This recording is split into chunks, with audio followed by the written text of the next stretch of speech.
Bonjour Loretta, Bonjour Charlotte. comment vas-tu aujourd'hui? Ça va super bien. On est en octobre, mais il fait 25 degrés. Donc, Avec le petit soleil qui vient et qui traverse la pièce. exactement, c'est la raison pour laquelle je vis en Provence. Donc, c'est top. Mais d'ailleurs, ça fait pas mal de temps qu'on filme des vidéos, toi et moi, Mhm. qu'elles sont postées sur YouTube. Mais je me suis dit il y a pas longtemps, mais on est où? Et pourquoi on fait ça? C'est vrai. Et qui es-tu? Non, mais c'est des très bonnes questions. Tu as totalement raison. On n'a jamais vraiment parlé de l'hôtel. Donc, je suis Loretta. Et je suis la propriétaire de Soko Hotels Pont de Gare. Donc, on est un hôtel qui est à 10 minutes du pont de gare. On a acheté l'hôtel il y a 3 ans et demi. Il était un peu dans son jus, donc il fallait faire des rénovations. Donc, pendant 9 mois, on a tout rénové, tout changé. Et aujourd'hui, on a 20 chambres à l'hôtel et on a un restaurant, l'Atelier des Artistes, qui peut accueillir jusqu'à 40 personnes. Et on est sur une cuisine italienne pour le restaurant. Et voilà, et là on est en train de terminer, on est sur les dernières semaines de notre 3e saison, et c'est ça, c'est fou, c'était une folle aventure. Et donc, 3e saison dans l'hôtellerie, dans ton hôtel, dans votre hôtel avec Guillaume. Comment ça vous est venu? Pourquoi l'hôtellerie en fait? C'est une D'où ça part toute cette histoire de vouloir avoir un hôtel? vrai, alors, je suis hollandaise et voilà, mon papa est néerlandais, ma maman elle est nigérienne et déjà du coup j'ai grandi avec 2 cultures très différentes et en plus de ça mon papa est expatrié. Donc, du coup j'ai beaucoup voyagé, j'ai beaucoup bougé et à 16 ans j'étais dans une école internationale au Nigeria, à Lagos. Et j'étais entourée par 56 nationalités et j'ai tellement adoré l'ambiance, le fait que tout le monde avait un accent étrange, tout le monde avait une culture différente, des croyances différentes, mais on était en uniforme, sous le même toit, et on mangeait la même nourriture, on partageait la même classe et les mêmes expériences, et on rigolait ensemble, et on créait des souvenirs ensemble. Et je trouvais ça tellement magique que je me suis dit comment je peux faire pour prolonger ça pour le reste de ma vie. Et voilà, je me souviens toujours pendant une vacance en Namibie, c'était dans une lodge qui existe encore, je pense que ça c'est Sosos Fly Lodge. C'est en plein milieu du désert de Namibie, c'est que accessible par avion. Et je me souviens toujours que la gérante de cet hôtel, c'était une grande blonde d'une trentaine d'années. Et pour moi, à cet instant, c'était la personne la plus cool au monde. Et je me t'as dis, su que tu voulais être cette personne plus tard. exactement, c'était mon objectif. Je voulais être cette personne dans mon propre hôtel. Et voilà, qui aurait su que 15 ans, c'est ça, 15, un peu plus que 15 ans plus tard, j'aurais réalisé ça. Donc voilà, j'ai continué à 18 ans, je fais mes études en hôtellerie, en hotel management à l'école hôtelière de La Haye. Aux Pays-Bas, du coup? Exactement, aux Pays-Bas. Et pour mon premier stage, je suis allée à Saint-Bart et j'ai travaillé à la réception d'un hôtel de 5 étoiles. Et Guillaume, voilà, j'ai travaillé avec des personnes, des amis de Guillaume, du coup, et Guillaume, il est venu les rendre visite, et c'est comme ça que je l'ai rencontré. Et on a fini la saison ensemble, ça fait 2 ans à distance, pendant que je finissais mes études, et du coup, pour le stage de fin de mes études, je suis venue en France, et j'ai fait mon stage pour Châteauneuf-de-Pape, et c'est comme ça que je suis rentrée un peu dans le vin. Et voilà, je fais un peu de Châteauneuf-de-Pape, un peu de vin, un peu d'hôtellerie, vin, hôtellerie. J'ai continué mes études avec un MBA et en même temps, Guillaume, il a ouvert sa fabrique de pâtes fraîches. Donc c'était son première entreprise. Il était très jeune, il avait 25 ans, donc c'était assez fou. Mais je pense que c'est notre slogan dans tous les cas. Des artistes. C'est ça, exactement, des aventuriers. Et voilà, il a fait ça pendant 5 ans. Et voilà, pendant que moi, je faisais mes propres expériences. Et il a vendu. On s'est mariés. On a eu notre premier fils. Et après, on s'est dit, OK, comment on peut faire pour ramener nos 2 expertises ensemble? Et voilà, et c'était le cercle qui tournait. Et là, l'hôtellerie, ça a paru comme une évidence, en fait. Exactement, Finalement. on se rencontrait dans un hôtel et là, on a notre propre hôtel. C'était le choix le plus logique. Et du coup, on a trouvé l'hôtel ici, Et c'est très marrant parce qu'au début, je disais, non, il y a juste trop de travaux à faire. C'était un projet c'était trop ambitieux pour moi. Parce que pour remettre un peu en contexte, du coup, ici, vous recherchez dans le sud de la France. Oui, exactement. On habitait déjà ici, donc ça faisait déjà quelques années. Déjà là. Le Pont du Gard, c'était un endroit qui vous parlait un petit peu. C'est ça, surtout à Guillaume. Pour lui, c'était son terrain de jeu parce qu'il a vraiment grandi ici. Donc ça faisait sens pour lui et ça avait beaucoup de valeur aussi. Exactement, exactement. Et quand on a vu le propriétaire, comme je dis, j'ai trouvé ça un peu trop ambitieux comme premier projet ensemble. Parce qu'il y avait beaucoup de rénovations à faire quand vous avez visité la première fois. Exactement. Et on s'est dit, en fait, si un hôtel, un restaurant avant C'était ça, oui.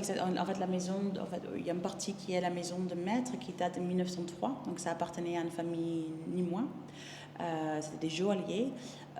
Et dans les années 40, ils ont ajouté le restaurant. Et après, ça s'est développé au fur et à mesure avec les chambres d'hôtel. Donc, à la base, quand nous, on l'a acheté, il avait 17 chambres. Mais il y avait tellement de choses à faire que je me suis dit, si on fait les rénovations, c'est déjà épuisant. Et en plus de ça, il faut attaquer la saison.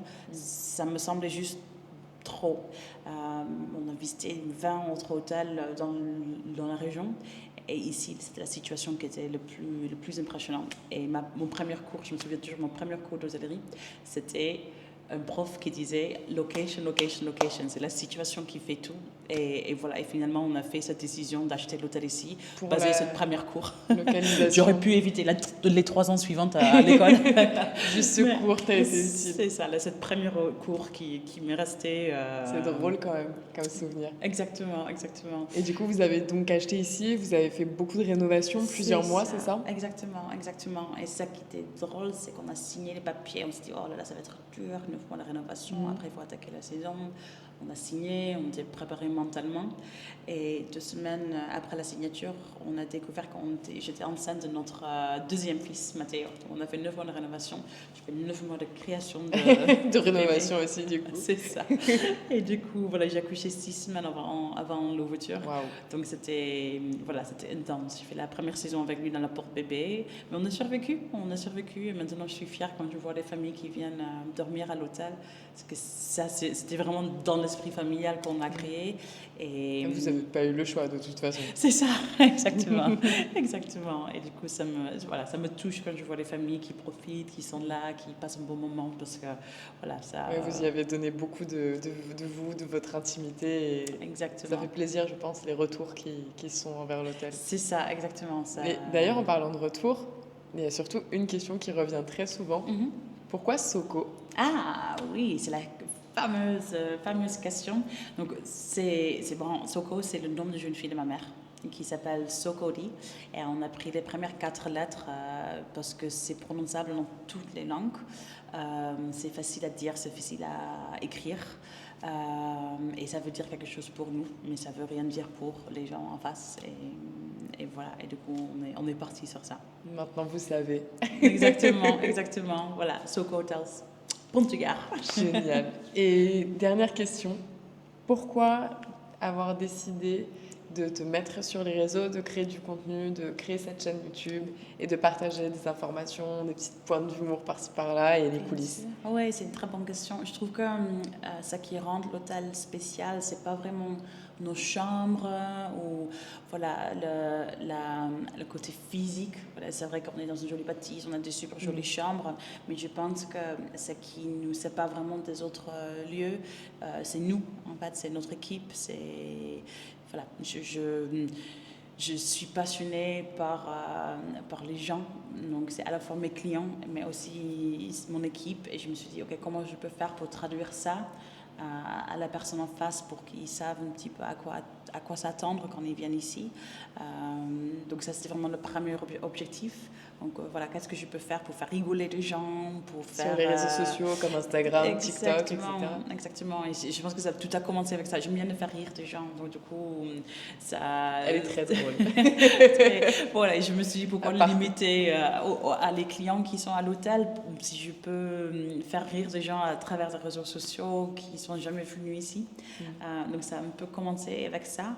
Et voilà, et petit par petit, les gens, ils ont commencé vraiment à apprécier. Et je me suis dit, qu'est-ce qu'on peut faire d'autre pour donner du valeur, ajouter de la valeur à l'expérience client. Et voilà, et c'est pour ça qu'on a créé cette chaîne YouTube, pour aller plus en détail, pour parler des séminaires, nos expériences comme hôtelier. Et je me suis dit, si ça peut inspirer même une hôtelier de sauter le pas quand il a peur ou quand il ne sait pas trop quoi faire ou il n'est pas sûr, voilà, j'aurais fait mon travail. J'aurais fait ça que j'ai voulu faire. Tu transmets tout ce que tu as appris au fur et à mesure de toutes ces années d'expérience. Exactement. Et je ne suis pas un expert, mais voilà, on documente juste notre vie et on partage ce qu'on a appris et les erreurs qu'on a fait. Et voilà, si ça peut éviter à quelqu'un d'autre de ne pas faire les mêmes erreurs, si ça peut permettre à quelqu'un de rire après une journée qui est dure. Certaines choses qui ne sont pas forcément évidentes. Exactement, de ne pas se sentir tout seul. Voilà, je pense que ça peut être... voilà, on aurait fait notre travail. Donc voilà, c'est pour ça que sur cette chaîne YouTube, on va partager plein d'autres choses, les villages qui sont autour, les petites astuces pour les voyageurs. Donc, voilà, si vous aimez voyager, si vous aimez l'hôtellerie, si vous êtes hôtelier... Ou si vous aimez juste rire. Exactement. Parce qu'on va partager aussi les coulisses et les bloopers de ces interviews, et il y en a beaucoup. On n'est pas les professionnels. Ça se voit, et ça va se voir encore plus. C'est ça. Autant dans l'hôtellerie, oui, mais voilà, dans tout ce qui est vidéo, on fait juste notre mieux, en fait. Et on rigole bien. Exactement. Et c'est ça, je pense aussi. C'est l'esprit Soko partout, en fait. Exactement. Faites-le avec le cœur. S'il y a de l'humour, c'est encore mieux. Exactement. Si on peut en rire, c'est le plus important. En tout cas, merci beaucoup, Loretta, pour cette introduction envers ta nouvelle chaîne YouTube, maintenant la nouvelle chaîne YouTube du Soko. Et restez connectés, il y a encore plein de choses qui arrivent. Exactement. Plein de créativité et d'idées débordantes. Donc, Exactement. Et si vous avez des idées, les 5 followers... Laissez vos idées dans les commentaires. C'est une bonne idée. Et puis ensuite, je t'ai vu partir en les 5... Allez. Sur quoi on part encore? Parce qu'on était vachement bien partis là. Pardon. C'est pas grave. Je ne pouvais pas m'empêcher. Mais voilà. Avec plaisir. J'attends toujours les influenceurs de dire laissez vos idées en commentaire et on va faire au mieux de vous répondre. Mettez un petit pouce et activez la petite cloche. Et à la prochaine. Au revoir.